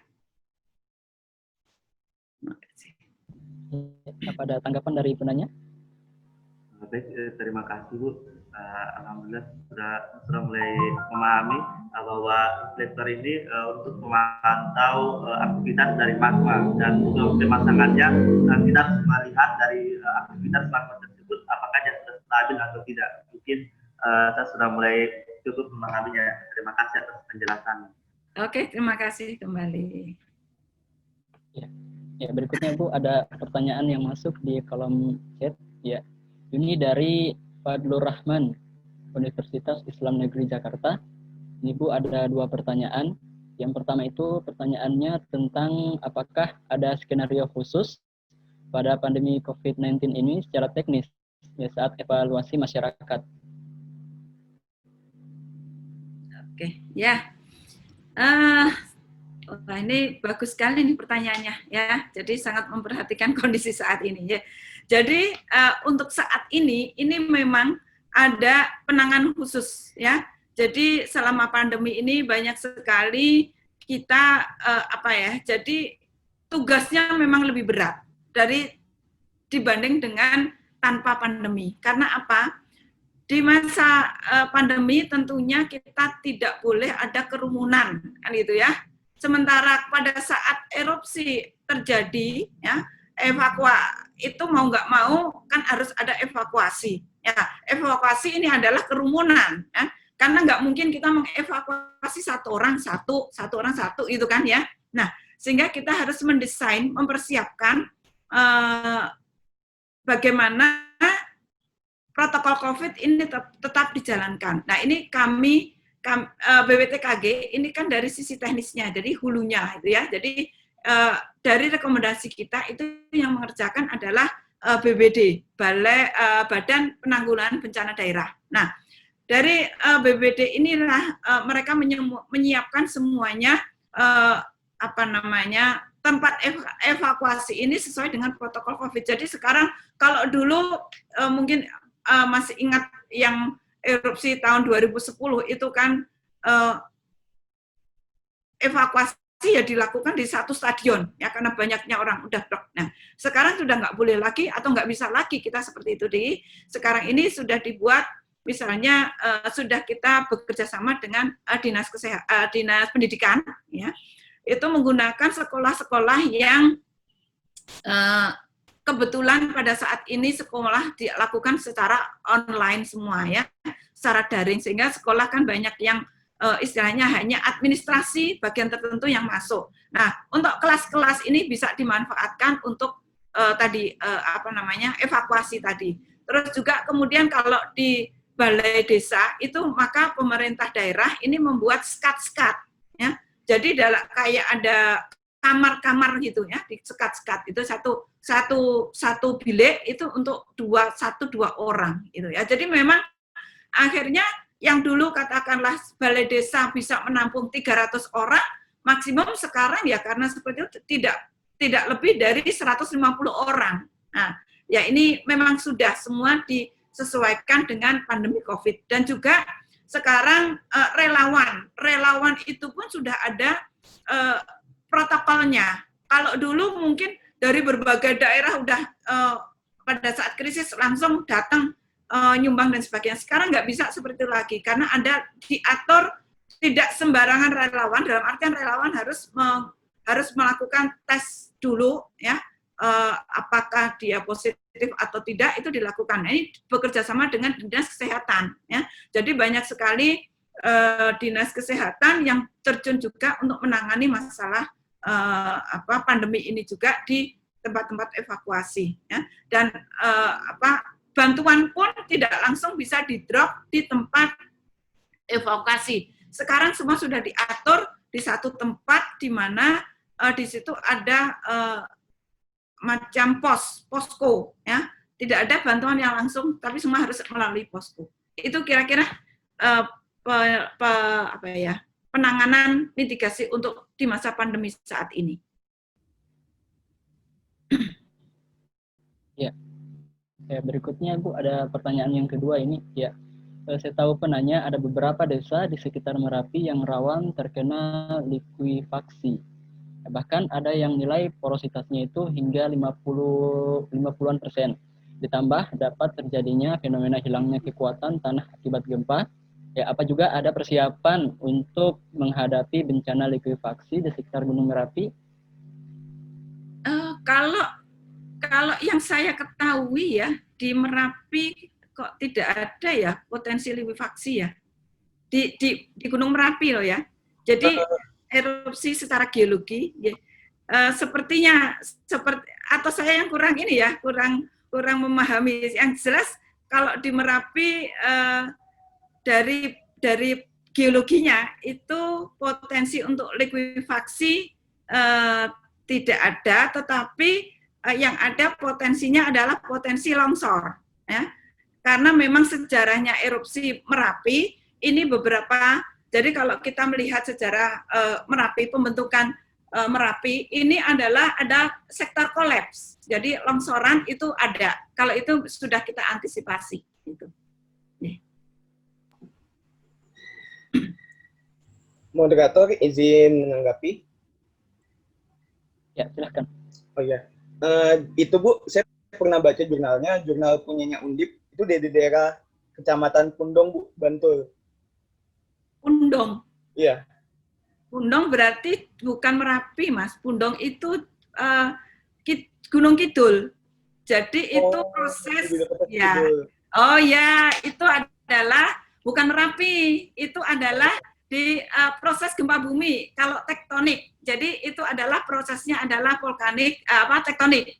Jadi kalau di daerah kan memang ada sesar aktif, sesar opak di Gunung Kidul. Nah itu memang potensi, tapi tidak ada kaitannya dengan Merapi. Nah, sekali lagi ini juga yang sering ditanyakan, apakah tektonik berkaitan dengan vulkanik? Ya, nah ini untuk Merapi itu secara tidak langsung mungkin ada, tetapi sampai saat ini aktivitas tektonik itu mempengaruhi aktivitas vulkanik pada saat terjadi istilahnya gunungnya sedang aktif, ya. Jadi seperti tahun 2006 itu ada pengaruhnya sedikit, ya, dalam artian. Tetapi pada saat proses tektonik terjadi itu tidak pernah beberapa kali terjadi gempa tektonik di sisi selatan, itu aktivitas kalau Merapinya sedang normal ya tetap normal aja, tidak ada penaikan aktivitas itu.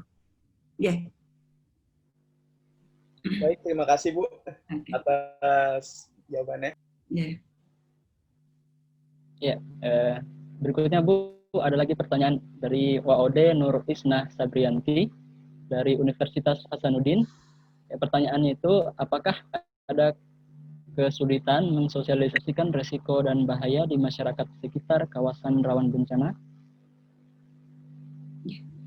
Nah, kesulitan atau resiko kesulitan itu pasti ada, itu ya. Kemudian sehingga kenapa kami mencoba untuk terus mengembangkan metode bagaimana informasi ini bisa tepat sasaran kepada masyarakat, ya. Jadi kita banyak mempunyai program bagaimana kami harus menyampaikan informasi kepada masyarakat, ya. Tentunya yang untuk anak-anak mudanya, anak-anak milenialnya, itu ya, yang generasi muda kita menggunakan media sosial, ya. Nah, ini juga mungkin untuk relawannya itu bisa menggunakan media sosial.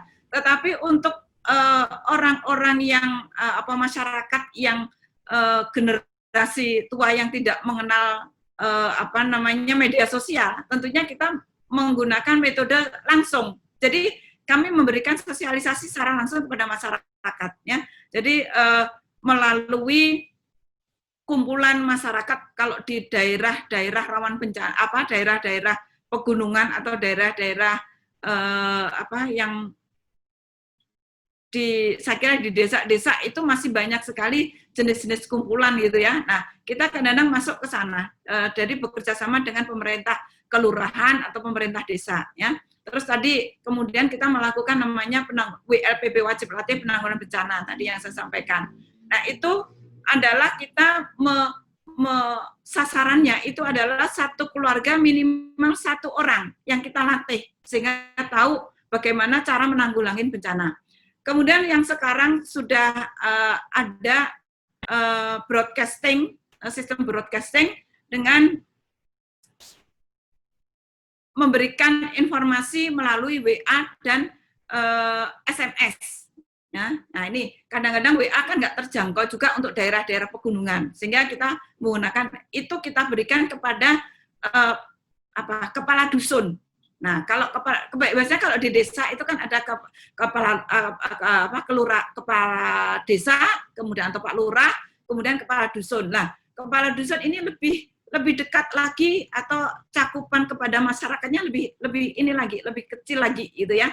Nah, sehingga dengan harapan kalau kepala dusunnya kita berikan informasi secepatnya bisa menyampaikan informasi kepada masyarakat. Terus ada metode lagi dengan radio komunikasi, ya. Kalau yang tidak terjangkau dengan seluler karena di atas tentu tidak semua seluler terjangkau. Kita menggunakan radio komunikasi. Jadi penyebaran informasi itulah berbagai metode kita gunakan. Ya, terima kasih. Ya, apa ada tanggapan dari penanya?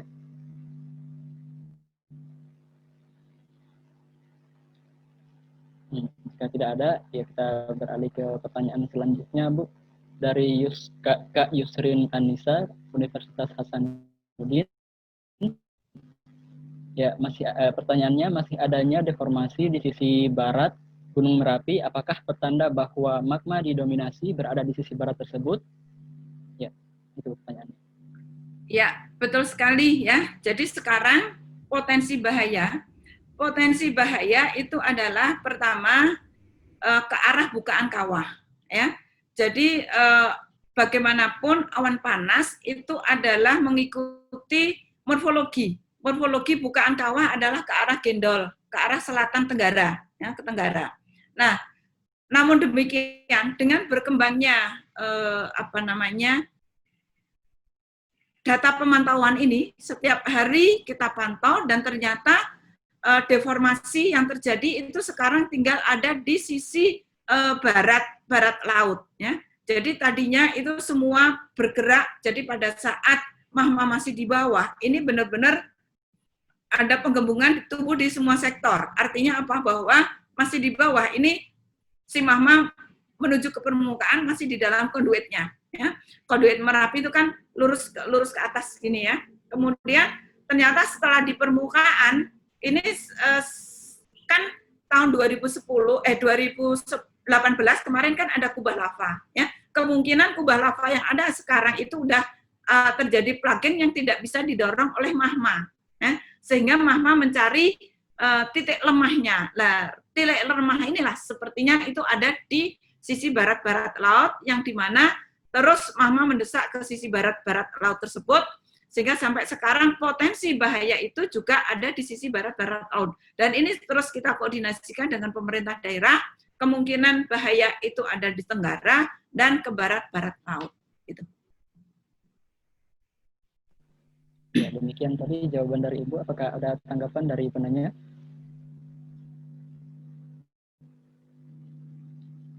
Ya, jika tidak ada, kita beralih ke pertanyaan selanjutnya. Ya, di sini Bu, pertanyaan dari Pak Fauzi Ismullah dari Unhas. Ya, pertanyaannya Bu mengenai stasiun pengamatan Gunung Merapi. Apakah stasiun tersebut di bawah pengelolaan BPPTKG atau BMKG? Dan apakah seismogram yang tercatat di beberapa stasiun tersebut dapat diakses oleh umum, khususnya untuk mahasiswa? Jika bisa, bagaimana prosedurnya?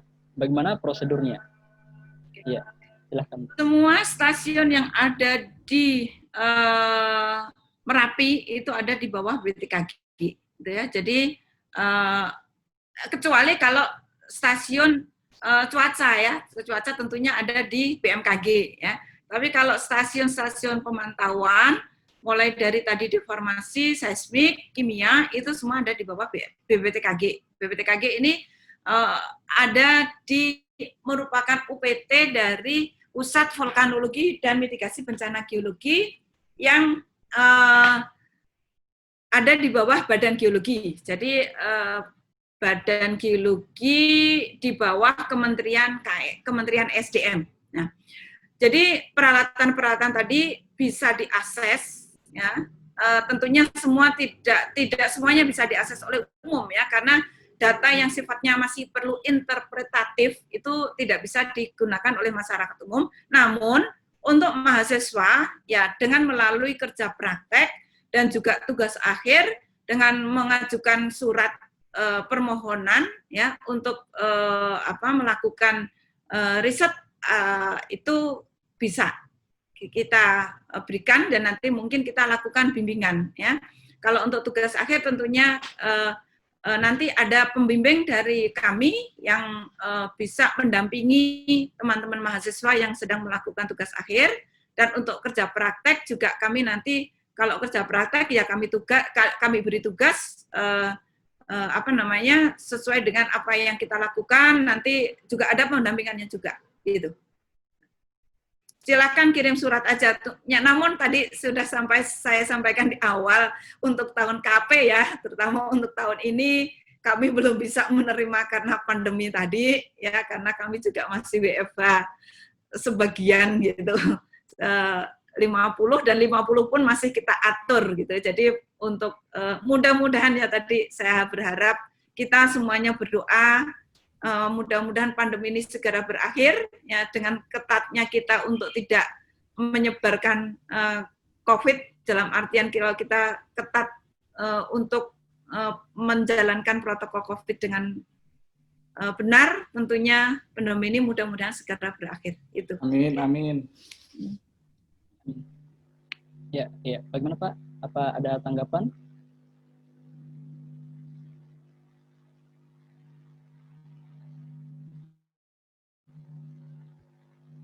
Ya, tidak ada. Ya, baik Bu. Ini ada pertanyaan terakhir lagi dari Agung Priyetno, Universitas Hasanuddin. Bagaimana cara memprediksi likuifaksi? Itu pertanyaannya, Bu. Likuifaksi, ini agak menyimpang ya. Tapi nggak apa-apa. Tapi saya mungkin menjawabnya agak terbatas ya karena bidang saya bukan di situ ya. Yang jelas untuk likuifaksi mungkin kita bisa melakukan dengan ini ya. Barangkali nanti Pak Alimuddin kalau menambahkan monggo Pak. Kalau likuifaksi saya kira dengan GPS ya, metode GPS kita juga sedang mengembangkan metode teknologi mitigasi bencana gempa bumi. Nah ini mungkin bagian dari gempa bumi ya. Jadi nanti ada satu indikasi kalau memang di situ ada suatu likuifaksi gitu ya. Jadi ada risetnya, teori-teorinya tentang itu gitu. Saya kira demikian. Terima kasih.